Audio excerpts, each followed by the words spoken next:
انا شوف اليوم مره مقفله معايا وزهقان ودين امي طالع طفشان مره من الاهلي بالذي مستوى. عندك امكانيات يا اهلي، عندك امكانيات، بل المفروض انت ما تقدمش ذا المستوى امام الخليج. لازم تكون تلعب بمستوى احسن مستوى. والسومه جاي من جواز ينزل السومه. الواحد لما يتجوز خلاص ينتهي. زي مالك معاد كان مستواه كويس مع الاهلي، لما تجوز مستواه ضعف. الاهلي المدرب ضيع المباراة لما طلع في يتفه، الاهلي ضعف. كان الاهلي مهاجم رجع لورا.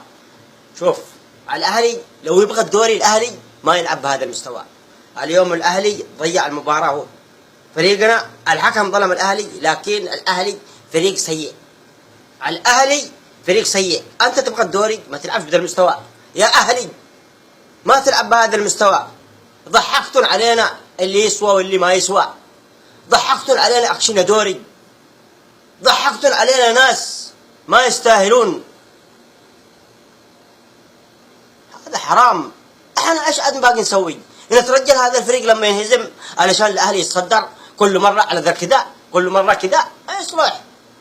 لازم انت يكون عندك روح رياضيه وروح معنويه لانك تفوز على هذا الفريق.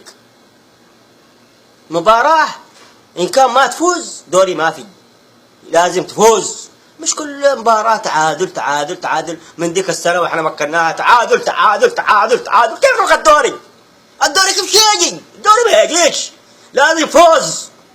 نترجل الهلال لما يتعادل لما ينهزم علشان ناخذ احنا تصدر. الصدارة ما في، لازم تلعب بروح علشان تجيب الصدارة. اما الهلال ما دومتك تستني الهلال لما يتعرقل ما انت معك صدارة ولا معك دوري يا اهلي ما معك دوري. لازم تلعب بروح. انا بطلت ما عاد اتفرج الاهلي مره ولا مباراه وخلاص قفل معايا.